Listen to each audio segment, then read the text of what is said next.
El regreso. Por Rodrigo Alsuna. ¿Qué estaba ocurriendo? ¿Qué pretendían aquellos hombres que parecían presentarse como viejos conocidos y que impertérritos y con voz opaca se limitaban a decir, somos nosotros? Paula disminuyó el volumen de la televisión al oír unos golpes en la puerta del porche. ¿No funcionaba el timbre? Abandonando su labor de punto salió al vestíbulo. Dos sombras se reflejaban en el cristal de la ventana aneja de la puerta. Dudó un momento y enseguida descorrió el pestillo. Los dos hombres la miraron a los ojos de una forma que le resultó dolorosa. Nadie habló durante unos segundos. Mi marido no ha llegado todavía, dijo ella finalmente a sabiendas de que era lo único que no le convenía declarar. Somos nosotros, repuso uno de ellos con voz opaca sin dejar de mirarla. Yo lo siento, adujo confusa. Mi marido. Somos nosotros, repitió el que había hablado antes, y levantando la mano derecha la hizo girar de forma que quedó a la altura del rostro de Paula. Algo brillaba en el centro de la palma, algo más fúlgido que un diamante y tan brillante como una estrella. Paula se sintió desfallecer cuando aquel frío resplandor penetró por sus ojos. Somos nosotros. Mi marido, estoy sola, balbuceó. Y dando un paso atrás cerró lentamente la puerta. Tuvo que apoyarse en ella un momento para no caer desvanecida. Somos nosotros, creyó oír una vez más a través de la madera. Cuando Germán regresó una hora más tarde, ella le narró la visita de los desconocidos. El rostro de su esposo se fue ensombreciendo a medida que avanzaba el relato. ¿Qué querían? Preguntó con voz ahogada. No lo sé, les dije que tú no estabas. ¿Preguntaron por mí? No. No exactamente, explicó Paula. Les dije que tú no habías llegado porque me pareció que te buscaban. ¿Te pareció? No lo sé, declaró ella confusa. Se limitaron a decir, somos nosotros, como si se tratara de viejos conocidos. Yo pensé que podrían ser amigos tuyos. Amigos míos. Dijo él para sí. Uno de ellos me mostró la palma de su mano. Había algo incrustado en ella que me dio miedo. Algo que brillaba como un diamante, una luz. La noche era muy oscura, manifestó él con un hilo de voz y palideciendo ostensiblemente. Quizá fuera una linterna. No era una linterna. Era algo que brillaba sin iluminar, un resplandor que penetró hasta mis huesos. ¿Los conoces? Preguntó mirando fijamente a su esposo. Este permaneció silencioso y se llevó a los labios el vaso de whisky. No puedo saberlo. No los he visto.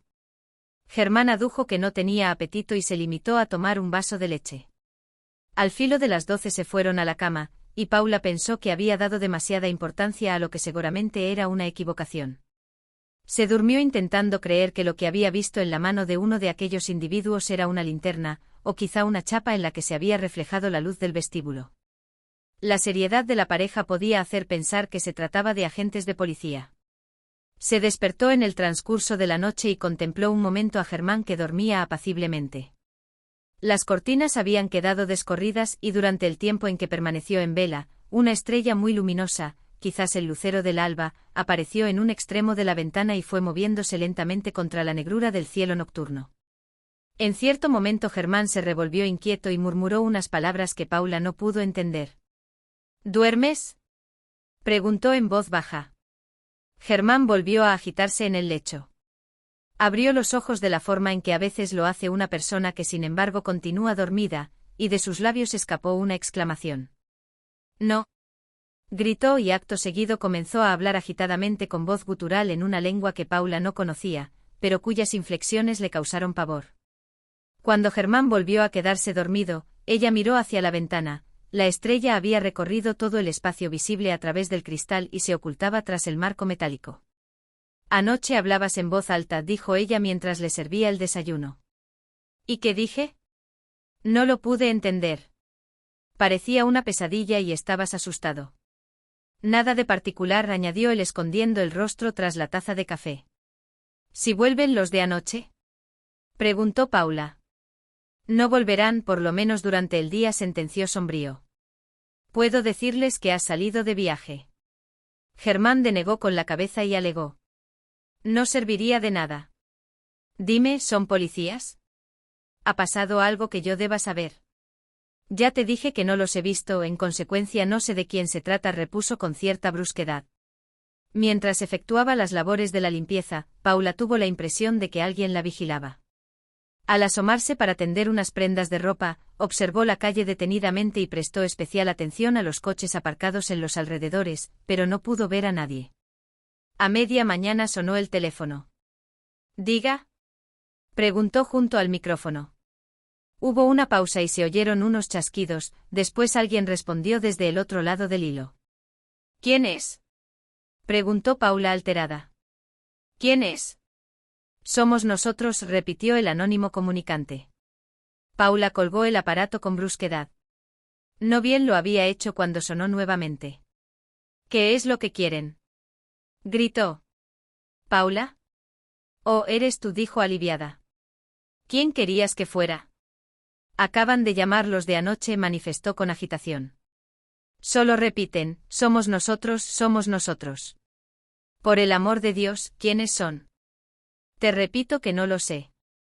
«Ya se aburrirán». Escucha, pareció que vacilaba un momento. «Esta noche tengo trabajo». «¿Trabajo? ¿Hasta qué hora?». «Tenemos que hacer el balance.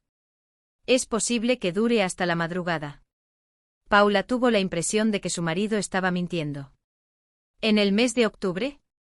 «Seguramente pasaré la noche en la oficina, así que no me esperes», repuso él, haciendo caso omiso de su pregunta. «¿Y si vuelven?». «No volverán». «En todo caso no abras la puerta a nadie». «Pero…». «Lo siento», manifestó él, «no puedo continuar hablando ahora. Tengo que colgar». Apenas había oscurecido cuando Paula echó la llave a la puerta y recorrió cuidadosamente toda la casa para asegurarse de que ninguna ventana había quedado abierta. Cenó frugalmente y llamó por teléfono a algunas amigas con la intención de tener un rato de charla, pero solo una respondió a su llamada y su conversación era tan insulsa que prefirió no dilatar mucho el coloquio. Hojeando el periódico advirtió que en la televisión pasaban una película que era de su gusto, y entrando en la cocina se dispuso a fregar la escasa vajilla a fin de disfrutar de la proyección sin ningún tipo de remordimientos ni inquietudes. Estaba colocando una fuente en el escurreplatos, cuando le pareció que había oído un susurro. Volviendo bruscamente la cabeza prestó atención procurando hacer el menor ruido. Apenas había retornado a su tarea cuando escuchó de nuevo el murmullo que parecía provenir de las proximidades del fregadero. Se acercó lentamente a las pilas y pasó la mano por su superficie enjugando mecánicamente unas gotas de agua. De pronto permaneció petrificada. A través de los grifos llegaba hasta sus oídos una voz apagada que musitaba lentamente: «Somos nosotros, somos nosotros». Aproximó una mano temblorosa a las tuberías y permitió que el agua saliera a chorro. La voz quedó ahogada por el borbotón líquido. Al cabo de un rato tuvo que reducir el volumen, porque el desagüe no era capaz de dejar escapar aquel caudal con la necesaria rapidez, y el nivel del agua llegaba ya casi al borde de las pilas. Cuando interrumpió completamente la salida del líquido, en la cocina no se oyó nada más que el vibrar del frigorífico y algún ocasional chasquido procedente de las pinzas que el aire movía en las cuerdas del tendedero. Paula se sentó en un taburete y se pasó una mano por la frente como para borrar un mal recuerdo. Con toda seguridad su mente le había jugado una mala pasada. Acudió al comedor al oír el timbre del teléfono, pero una vez junto al aparato prefirió no responder. Probablemente sería la extraña pareja, que pretendía asustarla. A fin de ahogar el sonido del teléfono conectó la radio, y levantándose de nuevo, tomó una fotografía enmarcada en la que aparecían Germán y ella cuando todavía eran novios. Al observarla consideró cuán ingrata es la naturaleza con la mujer. Cuando el hombre se hace mayor y sus sienes se platean empieza a ser considerado interesante, en cambio la mujer, por regla general, se aja mucho antes y deja de competir en la carrera de los sexos, pasividad a la que contribuye el estado en el que el hombre la ha situado. Pero lo que había dado pie a semejantes reflexiones era la contemplación de la fotografía. Nunca hasta este momento se había dado cuenta de lo poco que afectaba a Germán el paso del tiempo. Si volviera a afeitarse la barba y a adoptar su antiguo peinado, nadie hubiera podido decir que no era el mismo de hacía 10 años. Por fin comprendió que el motivo que la había impulsado inconscientemente a tomar la fotografía era el asunto del guante. Durante los 3 meses escasos que duró su noviazgo, Germán había mantenido su mano derecha enfundada en un guante de cuero. Una afección de la piel, según confesión propia, le forzaba a mantener aquella parte alejada de la luz y del contacto con el aire hasta que el proceso de curación llegara a término. Ni siquiera en los momentos de mayor intimidad se despojó de aquel guante. Próxima ya la fecha de la boda, apareció un día con la mano simplemente vendada, y poco a poco, el tamaño del apósito fue disminuyendo hasta convertirse en una sencilla tirita. Cuando finalmente la mano quedó libre, Paula no pudo percibir el menor rastro de la afección que había determinado el ocultamiento de aquel miembro. En la fotografía aquella, Germán sonreía a la cámara y su mano enguantada rodeaba un hombro de Paula. De pronto se dio cuenta de que la música había cesado, la radio permanecía muda, y tan solo un leve zumbido procedente de la red de alimentación inundaba el ambiente. Tuvo la impresión de que algo terrible iba a acontecer, y cuando alguien parecía disponerse a hablar, se abalanzó sobre el aparato de radio y lo desconectó de un manotazo. Las luces parpadearon un instante amenazando con un apagón, pero enseguida, se restableció el nivel habitual de fluido. Una vibración subió desde el sótano a través de las tuberías de la calefacción de la misma forma que el aire comprimido circula por los tubos de un órgano, e inmediatamente una voz jadeante se dejó oír procedente de lugares subterráneos. Somos nosotros, repetía con la ausencia de inflexiones característica de un ingenio electrónico. Refugiándose en un rincón de la habitación, se tapó los oídos con las manos y cerró los ojos fuertemente. Cuando al cabo de unos instantes se decidió a escuchar de nuevo, no oyó más que unos chasquidos perfectamente explicables a causa del paulatino enfriamiento de los radiadores. Al fin de distraerse y olvidar aquella obsesión, se puso a contemplar la película de la televisión, pero su pensamiento se alejó rápidamente de las imágenes y volvió a concentrarse en la mano enguantada.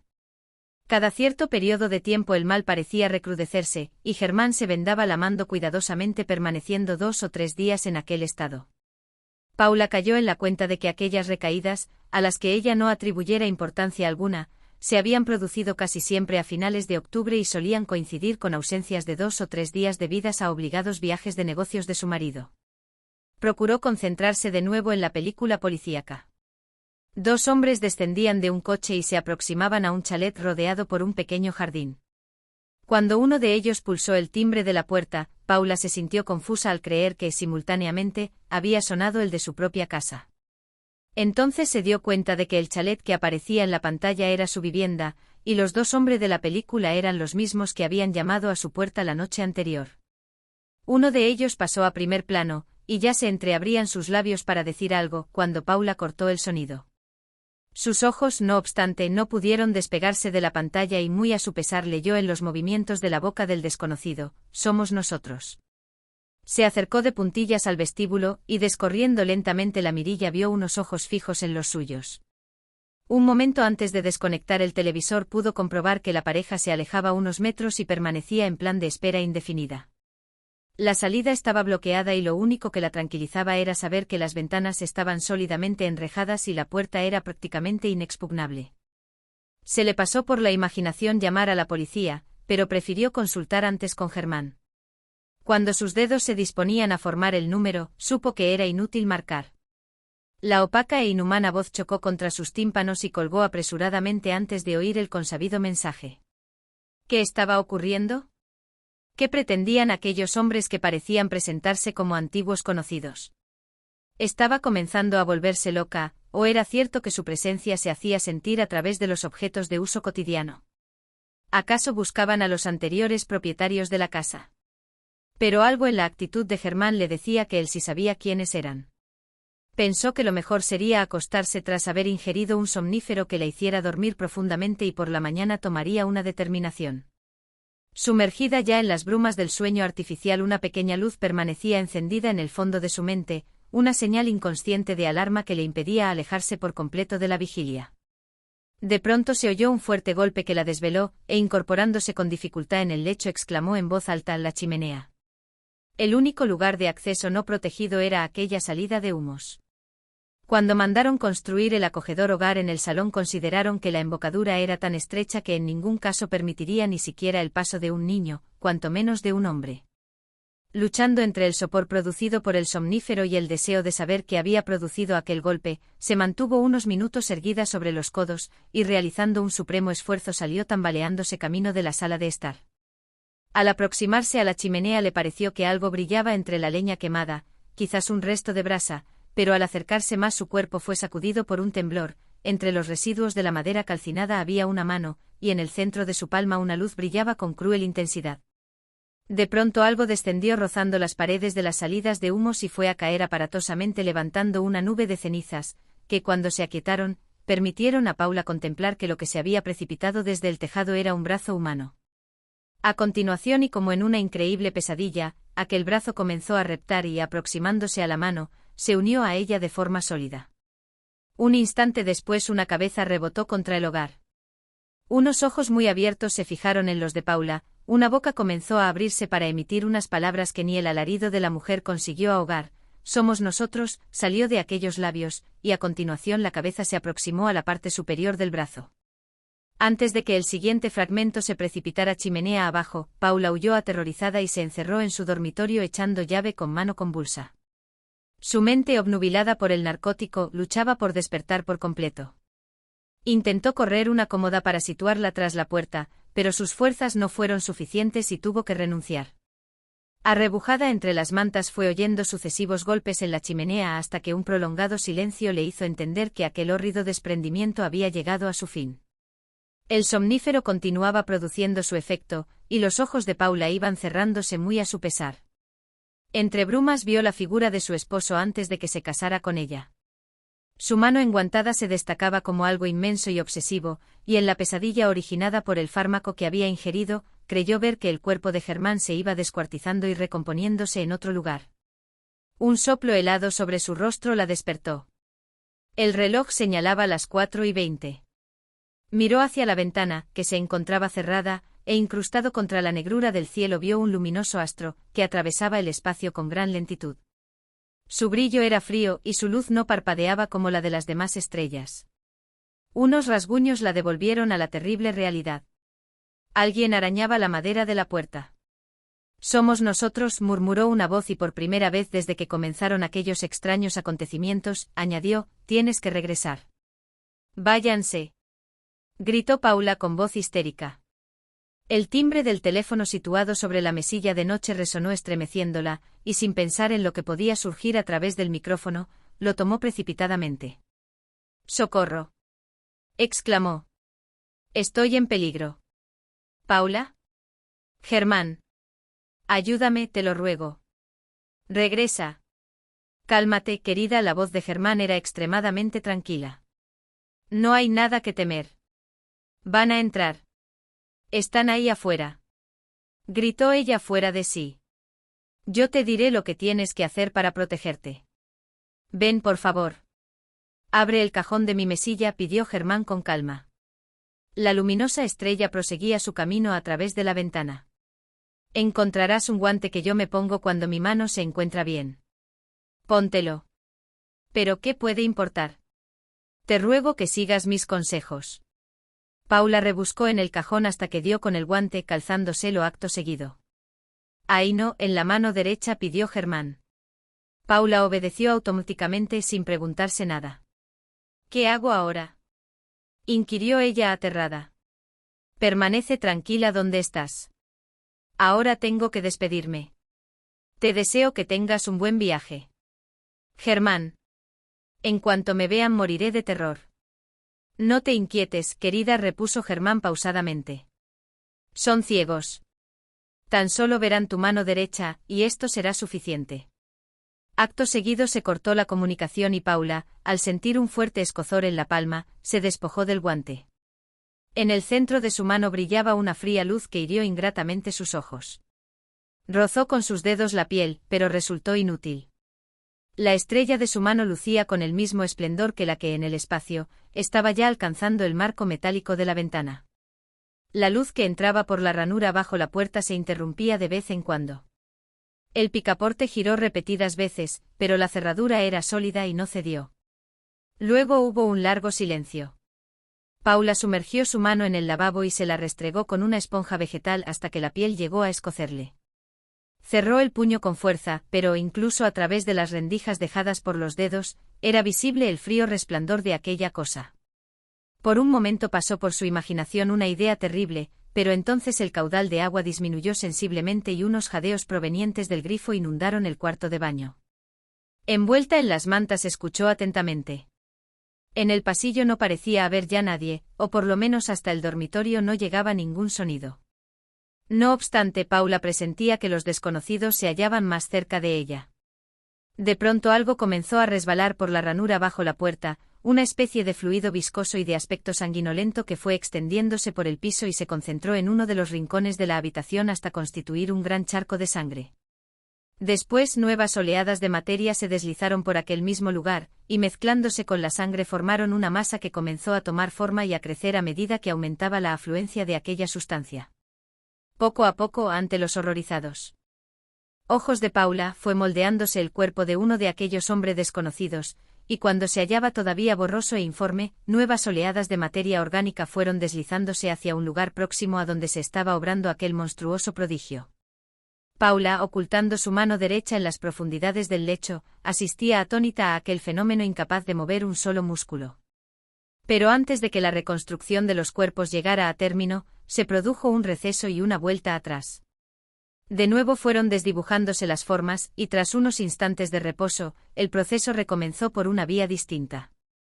Los tejidos, los huesos y los distintos órganos se agruparon de forma diferente, surgieron nuevos y horrendos perfiles, y al cabo de un tiempo que a Paula le pareció interminable, dos espantosos monstruos ciegos se tambaleaban ante su cama. «Somos nosotros», babeaban unas increíbles bocas, «tienes que regresar». La luminosa estrella parecía detenida en el cielo nocturno. Paula se levantó de un salto cuando aquellas cosas comenzaron a aproximarse a su cama. Las deformes cabezas parecían carecer de órganos de la visión, y ocultando su mano derecha detrás de la espalda, avanzó pegada a la pared con intención de alcanzar la puerta, pero la luz de su mano se hizo tan fúlgida que aquellos dos seres, atraídos sin duda por la hiriente luminosidad que de algún modo percibían, avanzaron vacilantes en pos de Paula, la cual, descorriendo la cerradura, se precipitó fuera de la habitación y corrió pasillo adelante hasta que se detuvo al ver una tambaleante masa ocultando la puerta de calle. Corrió por toda la casa como una exhalación y penetrando en la cocina, abrió uno de los armarios donde guardaba la cubertería. Tomando con mano temblorosa el gran machete de cortar carne, lo dejó caer con todas sus fuerzas sobre su muñeca desnuda. Se oyó un grito espantoso y la mano derecha de Paula rodó seccionada hasta un rincón de la habitación, mientras ella se desplomaba exánime. Cuando se oyeron en el pasillo grandes zancadas que se acercaban a la cocina, la mano derecha, en cuya palma continuaba luciendo la singular estrella, se puso en movimiento, y caminando con ayuda de sus dedos, se aproximó al brazo del que había sido seccionada y volvió a unirse sólidamente a él. Al volver en sí, Paula se sintió sujeta por unos miembros viscosos que la arrastraban hacia el exterior de la casa. Aunque hubiera deseado gritar, no podía hacerlo, el terror que la embargaba era de tal naturaleza que su garganta estaba atenazada por una garra helada. Los nauseabundos seres la arrastraron sin compasión hacia la parte trasera de la casa, y una vez allí, levantando sus deformes cabezas hacia la estrella más brillante, permanecieron inmóviles hasta que los tres cuerpos se fueron deshaciendo lentamente para volver a reconstituirse en un lugar muy lejano. Asterisco, asterisco, asterisco. Sobre las 8 de la mañana Germán volvió a casa. Ordenó la ropa de la cama, limpió el machete de cortar carne y tomó una ducha. Después, situándose delante del espejo, fue recortándose la barba hasta que su rostro quedó completamente libre de vello. A continuación se peinó con raya del lado izquierdo y, lanzando una última ojeada a su imagen, sonrió al encontrarla de su agrado. Una vez en el dormitorio se cercioró de que su guante se hallaba de nuevo en el cajón de la mesilla, y mientras lo acariciaba de manera mecánica, se sintió satisfecho por haber escapado una vez más al regreso. Necesitaba encontrar a alguien que se mantuviera cerca de él. Por lo menos hasta el octubre del próximo año.